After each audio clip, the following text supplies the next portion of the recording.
ఈ రోజు జరగబోయే ఈ మ్యాచ్ కేవలం ఒక సాధారణ మ్యాచ్ కాదు. ఇది భావోద్వేగాల పోరాటం. ఒకవైపు హోమ్ గ్రౌండ్ అడ్వాంటేజ్తో లక్నో సూపర్ జెయింట్స్, మరోవైపు అద్భుతమైన ఫామ్లో ఉన్న రాయల్ ఛాలెంజర్స్ బెంగళూరు. ఈ రెండు జట్లు ప్లేఆఫ్స్ రేస్లో కీలక స్థానం కోసం పోటీ పడుతున్నాయి. ఒక్క గెలుపు జట్టు భవిష్యత్తును పూర్తిగా మార్చేయగలదు. లక్నో జట్టు విషయానికి వస్తే కెప్టెన్ కేఎల్ రాహుల్ ఈ జట్టు యొక్క ప్రధాన బలం. అతని స్థిరమైన బ్యాటింగ్ స్టైల్ జట్టుకు బలమైన పునాది వేస్తుంది. అతనితో పాటు ఓపెనర్ క్వింటన్ డికాక్ పవర్ ప్లేలో వేగంగా రన్స్ సాధించే సామర్థ్యం కలిగి ఉన్నాడు. మిడిల్ ఆర్డర్లో Deepak Hooda, Marcus Stoinis, Nicholas Pooran వంటి ఆటగాళ్లు మ్యాచ్ను ఒక్కసారిగా మలుపు తిప్పగలరు. ముఖ్యంగా నికోలస్ పూరన్ తన 6 హిట్టింగ్తో గత సీజన్లలో అనేక మ్యాచ్లను గెలిపించాడు. ఆయుష్ బదోని యువ ఆటగాడైన క్లచ్ సిట్యుయేషన్స్లో మంచి ప్రదర్శన చూపించాడు. ఆల్రౌండర్ కృణాల్ పాండ్యా జట్టుకు బ్యాలెన్స్ ఇస్తాడు. అతను బ్యాటింగ్, బౌలింగ్ రెండింటిలోనూ ఉపయోగపడతాడు. బౌలింగ్ విభాగంలో రవి బిష్నోయ్ స్పిన్తో మధ్య ఓవర్లలో రన్స్ కంట్రోల్ చేస్తాడు. మార్క్ వుడ్ తన వేగంతో బ్యాట్స్మన్లను ఇబ్బంది పెడతాడు. ఆవేష్ ఖాన్ మరియు మొహసిన్ ఖాన్ డెత్ ఓవర్లలో కీలక వికెట్లు తీసే సామర్థ్యం కలిగి ఉన్నారు. ఈ బౌలింగ్ యూనిట్ సరైన రోజున మ్యాచ్ ఫలితాన్ని పూర్తిగా మార్చగలదు.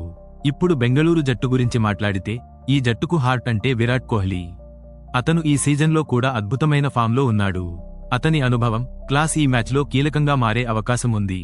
Captain Faf du Plessis power ప్లేలో దూకుడుగా ఆడుతూ జట్టుకు మంచి ఆరంభం ఇస్తాడు. రజత్ పాటిదార్ మరియు గ్లెన్ మ్యాక్స్వెల్ మిడిల్ ఆర్డర్లో వేగంగా రన్స్ సాధించే సామర్థ్యం కలిగి ఉన్నారు. మ్యాక్స్వెల్ ఒకే ఓవర్లో మ్యాచ్ దిశను మార్చగలడు. కెమెరాన్ గ్రీన్ ఆల్రౌండర్గా జట్టుకు చాలా ముఖ్యమైన ఆటగాడు. అతను బ్యాటింగ్లోనూ, బౌలింగ్లోనూ జట్టుకు ఉపయోగపడతాడు. ఫినిషర్గా దినేష్ కార్తిక్ అనుభవం జట్టుకు చాలా ఉపయోగపడుతుంది. చివరి ఓవర్లలో అతను మ్యాచ్ను ముగించే సామర్థ్యం కలిగి ఉన్నాడు. మహిపాల్ లోమ్రోర్ మరియు కరణ్ శర్మ జట్టుకు సపోర్ట్ పాత్రలో ఉంటారు.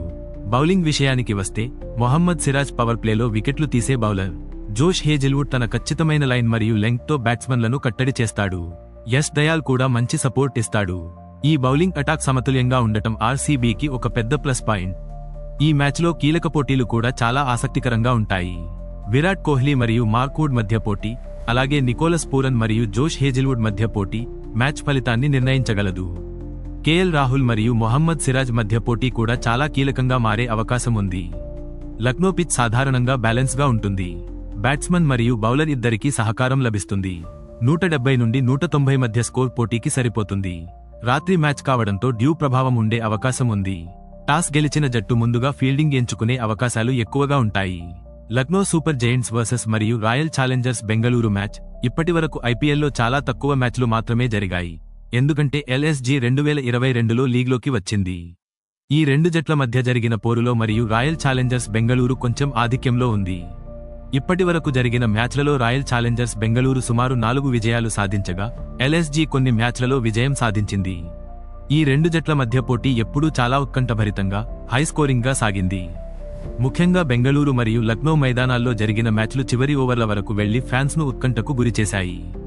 మొత్తానికి ఈ రైవల్రీలో ఎవరు గెలుస్తారో ముందే చెప్పలేని స్థితి ఉందా? అందుకే ప్రతి మ్యాచ్ కూడా చాలా ఆసక్తికరంగా మారుతోంది. ఈ మ్యాచ్లో టాస్ చాలా కీలక పాత్ర పోషించే అవకాశం ఉంది. సాధారణంగా ఈ రెండు జట్లు కూడా టాస్ గెలిస్తే ముందుగా బౌలింగ్ ఎంచుకునే అవకాశం ఎక్కువగా ఉంటుంది. ఎందుకంటే సెకండ్ ఇన్నింగ్స్లో డ్యూ ప్రభావం రావచ్చు. లక్నో మరియు బెంగళూరు పిచ్లు మొదట్లో బౌలర్లకు కొంచెం సహకరిస్తాయి, కానీ తర్వాత బ్యాటింగ్కు అనుకూలంగా మారుతాయి. అందువల్ల టాస్ గెలిచిన కెప్టెన్ పరిస్థితులను బట్టి ఫీల్డింగ్ ఎంచుకోవచ్చు. అయితే ఖచ్చితంగా ఎవరు టాస్ గెలుస్తారో చెప్పడం సాధ్యం కాదు. ఇది పూర్తిగా లక్పై ఆధారపడి ఉంటుంది. లక్నో సూపర్ జెయింట్స్ వర్సెస్ మరియు royal challengers Bengaluru match pitch ఏ స్టేడియంలో జరుగుతుందో దానిపై ఆట స్వభావం మారుతుంది.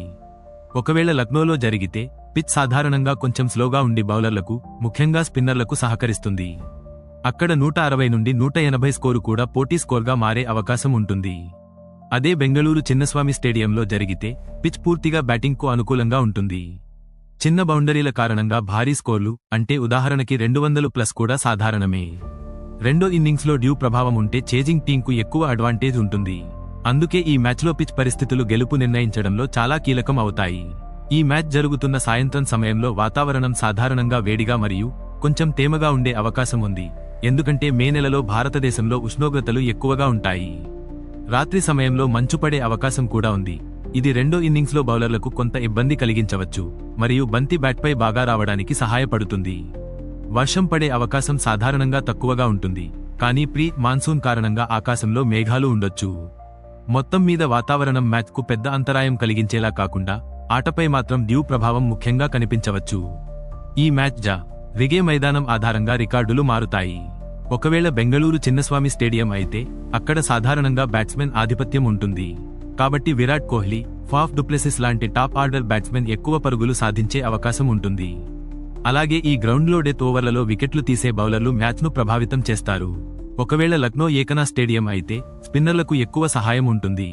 అక్కడ రవి బిష్నోయ్ వంటి స్పిన్నర్లు కీలకంగా వికెట్లు తీసే అవకాశం ఉంటుంది. మొత్తం మీద ఈ రెండు జట్లలో top order batting plus death over bowling ఈ మ్యాచ్లో గెలుపును నిర్ణయించే ప్రధాన ఫ్యాక్టర్స్గా ఉంటాయి. ఈ మ్యాచ్లో భావోద్వేగాలు కూడా ఎక్కువగా ఉంటాయి. ఒక చిన్న తప్పిదం, ఒక అద్భుతమైన షాట్, ఒక కీలక వికెట్ మ్యాచ్ దిశను పూర్తిగా మార్చేస్తాయి. ప్రేక్షకులు చివరి ఓవర్ వరకు ఉత్కంఠగా చూడాల్సిన మ్యాచ్ ఇది. చివరగా చూస్తే ఫామ్ పరంగా రాయల్ ఛాలెంజర్స్ బెంగళూరు జట్టుకు కొంచెం ఆధిక్యం కనిపిస్తుంది. కానీ హోమ్ గ్రౌండ్లో ఆడుతున్న లక్నో సూపర్ జైంట్స్ జట్టును తక్కువ అంచనా వేయలేం. అందువల్ల ఈ మ్యాచ్ పూర్తిగా 50 నుండి 50గా మారే అవకాశం ఉంది. ఇది ఖచ్చితంగా ఒక హై వోల్టేజ్ థ్రిల్లర్గా నిలవనుంది. మీరేమనుకుంటున్నారు? వెంటనే కామెంట్ చేయండి. ఇలాంటి ఆసక్తికర క్రికెట్ టాపిక్స్ కోసం మా ఛానల్ని సబ్స్క్రైబ్ చేయండి.